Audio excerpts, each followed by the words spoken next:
Hello दोस्तों, आप सबका बहुत बहुत स्वागत है आपके अपने YouTube चैनल गणेशाय वर्ल्ड में। दोस्तों, आज की वीडियो में क्लास 11th केमिस्ट्री में हम एक मोस्ट इंपॉर्टेंट टॉपिक पढ़ेंगे जो है हमारा केपी एवं केसी में संबंध। केपी और केसी में क्या संबंध है इसको हमें पढ़ना जरूरी है। लेकिन दोस्तों, पहले हमें इस केपी और केसी के बारे में पता होना चाहिए कि ये केपी क्या होता है और केसी क्या होता है। ठीक है, तो इन सबसे रिलेटेड वीडियो दोस्तों मैंने द्रव्यानुपाती क्रिया के नियम में मैंने सारी चीजें आपको एक एक चीज स्पष्ट कर दी है।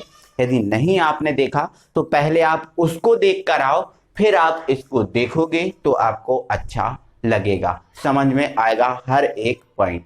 ठीक है, और पढ़ के आ गए हो तो कोई दिक्कत नहीं। ठीक है, तो दोस्तों द्रव्यानुपाती क्रिया के नियम की जो वीडियो है डिस्क्रिप्शन में दी हुई है, उसका लिंक दिया हुआ है, आप जाकर उसको देख सकते हैं। ठीक है, तो दोस्तों आइए हम इसको स्टार्ट करते हैं। ठीक है, तो सबसे पहले मैं दोस्तों केपी और केसी के बारे में बताता हूँ, तो सुनिए, है ना। तो इसके लिए दोस्तों मैंने क्या किया, मान लिया मैंने ये कोई अभिक्रिया है A+B, है ना, एरो, और यहाँ पर उत्पाद बन रहा है C और D।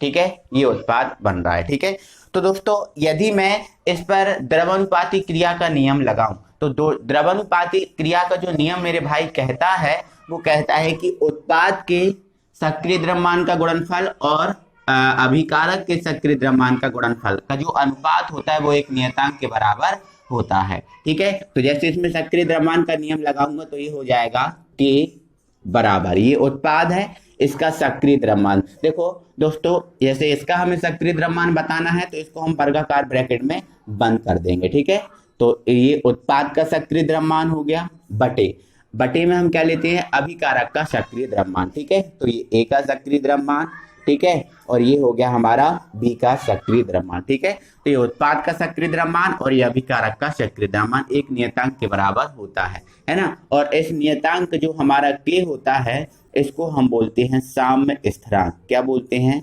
साम्य स्थिरांक। ठीक है, अब मेरे भाई जो साम्य स्थिरांक होता है, इस साम्य स्थिरांक को हम दो प्रकार से व्यक्त करते हैं। ठीक है, दो प्रकार से व्यक्त करते हैं। एक करते हैं सांद्रता के रूप में। किसके रूप में, सांद्रता के रूप में। तो सांद्रता को इंग्लिश में हम बोलते हैं कॉन्सेंट्रेशन, है ना, तो इससे हम C से व्यक्त करेंगे। ठीक है, तो मेरे भाई जो साम्य स्थिरांक है, यदि इसको हम सांद्रता के रूप में व्यक्त करें तो ये क्या हो जाएगा, Kc, है ना।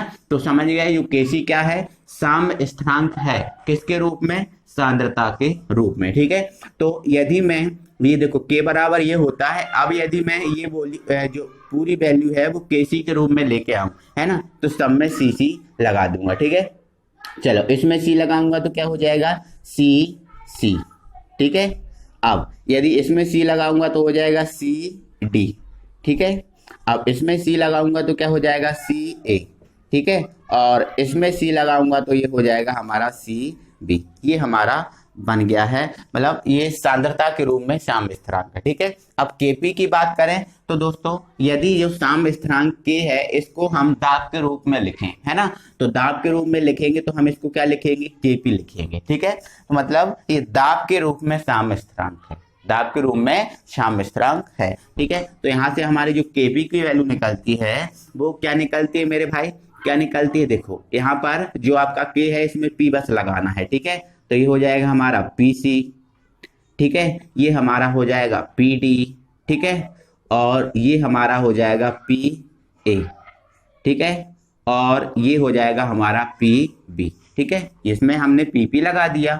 ठीक है, ये बन गया। तो ध्यान रखना Kp और Kc क्या है, ये दाब के रूप में साम्य स्थिरांक है और ये सांद्रता के रूप में साम्य स्थिरांक है। हमें इसमें संबंध स्थापित करना, तो इसके लिए हमें दोस्तों ये चीजें आना बहुत जरूरी है। ठीक है, तो इसको अभी मैं बॉक्स में लिखा रहने दे रहा हूँ। ठीक है, और यदि इनको और भी अच्छे से समझना चाहते हैं तो आप पिछली वीडियो को जाकर देखें, मतलब द्रव्यानुपाती क्रिया के नियम को जरूर देखें, है ना, लिंक डिस्क्रिप्शन में दिया हुआ है। ठीक है, अब इसके बाद ये तो हमने ऐसे लगाया। अब दोस्तों यदि इसमें ऐसा कुछ होता कि यदि इसमें A की संख्या दी होती, कुछ B की संख्या दी होती, है ना, इसको मान लिया हमने N2, है ना, कुछ C की संख्या दी होती और कुछ दी होती D की संख्या, ऐसे में क्या करते, है ना, तो ऐसे में क्या करते मेरे भाई, जो संख्या होती है संख्या घात में चली जाती है। किस में चली जाती है, संख्या घात में। ठीक है, अब इसका सी का संख्या कितनी है m1, तो सी की घात में चले जाएगा क्या m1।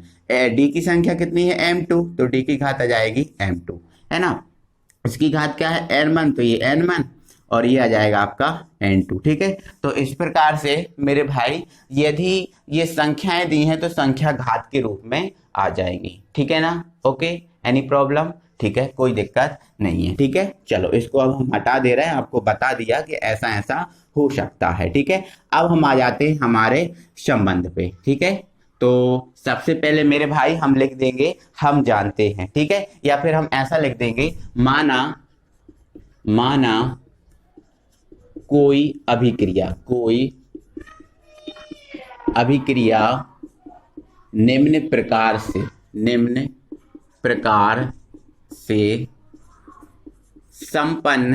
संपन्न हो रही है। ठीक है, अब जो सब अभिक्रिया संपन्न हो रही है उसको संपन्न कर दो। ठीक है, तो ये मान लिया मैंने A + B, ये कोई अभिकारक है ना, और ये रिवर्सिबल रिएक्शन है, और इसमें C और D है ना, ये बन रहा है उत्पाद। ठीक है, ये हमने बता दिया। ओके, अब इसमें हमें क्या करना है, द्रव्यानुपाती क्रिया का नियम लगाना है। ठीक है, तो हम लिख देंगे द्रव्यानुपाती क्रिया के नियम से, द्रव्यानुपाती क्रिया के नियम से। ठीक है, तो यदि मैं द्रव्यानुपाती क्रिया का नियम लगाऊंगा मेरे भाई, तो जैसे इसमें लगाया था वैसा ही के वैसा उसमें लग जाएगा। ठीक है, इसमें उत्पाद ऊपर आता है और अभिकारक नीचे, है ना, तो ये उत्पाद है और ये अभिकारक। ठीक है, तो ये किसके बराबर हो जाते हैं, K के बराबर। तो क्या हो जाएगा आपका, ये C का सक्रिय द्रव्यमान, ये D का सक्रिय द्रव्यमान अपॉन ये A का सक्रिय द्रव्यमान, और ये हो गया आपका B का सक्रिय द्रव्यमान। ये हो गया द्रव्यानुपाती क्रिया का नियम, है ना। अब थोड़ा सा और समझना है मेरे भाई, है ना, थोड़ा सा आपको और समझना है। ठीक है, चलो समझ लो। तो देखो मेरे भाई, यदि इसमें होता N1, क्या होता, N1 होता, है ना, इसमें होता N1, तो ये मैंने लिख दिया N1। ठीक है, इसमें होता मेरे भाई N2 होता, क्या होता, N2 होता। ठीक है, तो मैं यहाँ पर B लिख दे रहा हूँ। ठीक है, यहाँ पर मेरे भाई होता M1 होता, क्या होता, M1, है ना, और यहाँ पर क्या होता, M2 होता। ठीक है, तो ये जो संख्याएं हैं, संख्या कहाँ चली जाती है, घात में, है ना, तो इसके ऊपर क्या आ जाता, देखो क्या C M1 है, तो ये आ जाएगा M1, इसके ऊपर क्या आ जाएगा M2, इसके ऊपर क्या आ जाएगा N1, और इसके ऊपर क्या आ जाएगा N2, है ना, इसको मैं अच्छे से लिख दे रहा हूँ N1। ठीक है, चलो ओके, हो जाता, कोई दिक्कत नहीं है, पक्का ना, आप समझ रहे हो।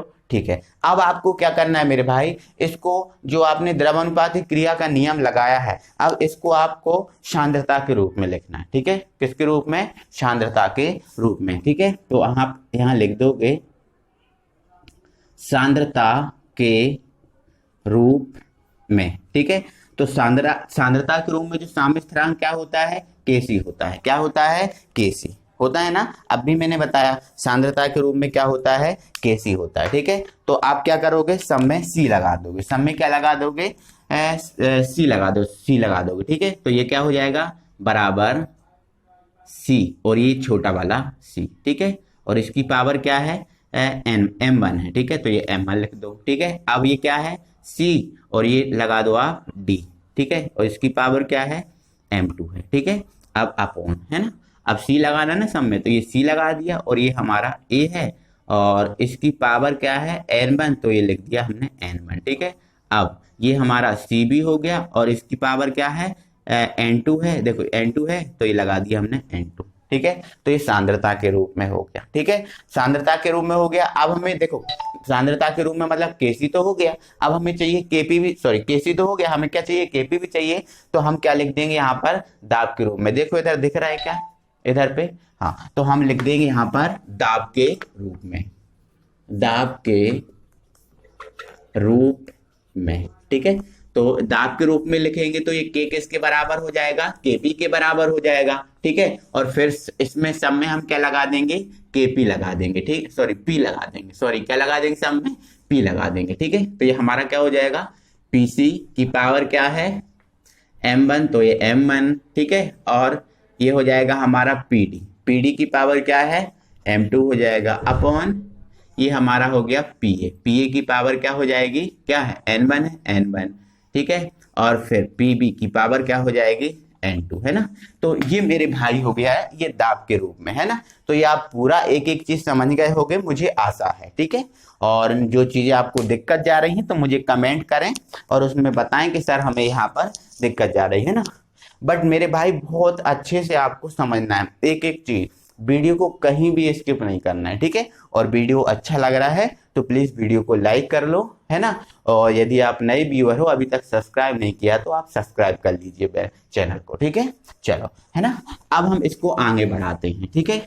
अब देखो भाई, मुझे आपको सभी को पता है किसी दो व्यक्तियों में संबंध कोई तीसरा व्यक्ति ही कराता है ना। कोई दो व्यक्ति आपस में संबंध नहीं कर पाते हैं, कोई तीसरा व्यक्ति संबंध स्थापित करता है ना, बोलो हाँ कि ना, हाँ, ठीक है। कोई तीसरा व्यक्ति संबंध स्थापित करता है ना। तो ये तो दो चीजें तो हमने लिख ली, अब इनमें हमें संबंध स्थापित करना है मेरे भाई। तो ये जो संबंध है ना वो तीसरा व्यक्ति करेगा। तीसरा व्यक्ति कौन होगा यहाँ पर, गैस समीकरण। कौन होगा, गैस समीकरण, ठीक है। तो यहाँ पर हम लिख देंगे आदर्श गैस समीकरण से, ठीक है। तो लिख देंगे किंतु आदर्श गैस समीकरण, किंतु आदर्श गैस समीकरण, ठीक है। आदर्श गैस समीकरण मेरे भाई क्या होता है, पी वी बराबर एन आर टी, है ना। ये होता है आदर्श गैस समीकरण, है ना, जिसको हमने मेरे भाई कहाँ पर पढ़ लिया है, यूनिट 5 में पढ़ के रखा है। यूनिट 5 में हमने इसको पढ़ के रखा है, ठीक है। अब देखना यहां से मेरे भाई मैं पी का मान निकाल रहा हूं, तो भी को कहां भेजूंगा, इसके बटे में। तो ये पी बराबर क्या हो जाएगा एन, अब भी बटे में आया तो बटे भी, और ये हो गया हमारा आर और ये हो गया हमारा टी। ओके, ठीक है। अब इतना समझने के बाद दोस्तों हमने फर्स्ट यूनिट जब पढ़ी थी तो दोस्तों हमने क्या किया था, जब हमने फर्स्ट यूनिट पढ़ी थी तो हमने ये देखा था कि देखो एन क्या है, मोल है, क्या है, मोलों की संख्या है, और भी क्या है, आयतन। ध्यान रखना, एन क्या है, मोलों की संख्या, और भी क्या है, आयतन, ठीक है। तो एन बटे जो भी है वो सी के बराबर होता है। किसके बराबर, सी के बराबर। और सी क्या है मेरे भाई, सांद्रता है। सी क्या है, सांद्रता है, ठीक है। तो एन बटे भी बराबर क्या होता है, सी। तो एन बटे भी की जगह हम क्या रख देंगे, सी। तो ये हमारा हो जाएगा पी बराबर सी आर टी। पी बराबर क्या हो गया, सी आर टी। समझ गए आप, है ना। तो आपका जो पी बराबर सी आर टी लिखा है, एक काम कीजिए आप यहां से थोड़ा सा आप और चेंज कर लीजिए, ठीक है। इसको आप क्या कीजिए, समीकरण नंबर 1 दे दीजिए, इसको आप समीकरण नंबर 2 दे दीजिए, और इसको आप दे दीजिए समीकरण नंबर 3, है ना। तो देखो P बराबर हमारा CRT दिख रहा है, और P हमें यहाँ कहाँ दिख रहा है, P हमें दिख रहा है KP में। P हमें KP में दिख रहा है ना। KP में पूरा P है ना। तो आप क्या करोगे, जो P का मान आया है उसको आप समीकरण 3 में रख दोगे, ठीक है। तो यहाँ पर हम लिख देंगे P का मान समीकरण 3 में रखने पर, समीकरण 3 में रखने पर, है ना। समीकरण हम 3 में रखेंगे तो हम क्या करेंगे मेरे भाई, पहले समीकरण 3 को उतार लेंगे यहाँ, है ना। तो समीकरण 3 हमारा क्या है, कि P बराबर PC, ठीक है। पावर क्या है, M1 है, और ये हमारा PD, है ना, की पावर क्या है, M2 है, अपॉन क्या है, PA की पावर क्या है, N1 है, और ये PB की पावर क्या है मेरे भाई, N2 है। ये हमारा समीकरण 3 है, ये हमने पहले उतार लिया। अब हम P जहां जहां P है उसकी जगह हम CRT रखेंगे, है ना। क्या रखेंगे हम, CRT रखेंगे, है ना। तो थोड़ा सा समझिएगा आप, यहां से थोड़ा सा कैलकुलेशन टफ हो जाएगा, बट आप समझेंगे ना तो कोई दिक्कत नहीं, है ना। देखो हमें इस P की जगह रखना है CRT, तो P ये है तो हम इसकी जगह CRT रखेंगे, लेकिन इसमें C भी तो है, बोलो C भी तो है, हाँ। तो जो C है ना वो किसके बेस पे आ जाएगा, इस C के बेस पे आ जाएगा। देखना कैसे, P की जगह हम CRT रख रहे हैं, तो ये हमने रख दिया CR, और नो एक मिनट, CR, और ये हमने रख दिया T, है ना। CRT हमने ये रख दिया, देखो P की जगह हमने CRT रख दिया,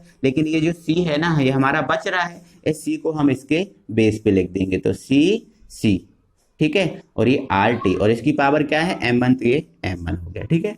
अब इसकी जगह हम फिर से रख देंगे CR, और ये T, लेकिन इसके बेस पे क्या है D, तो ये आ जाएगा C के बेस पे D, है ना। इसकी पावर क्या है m2 है, ठीक है।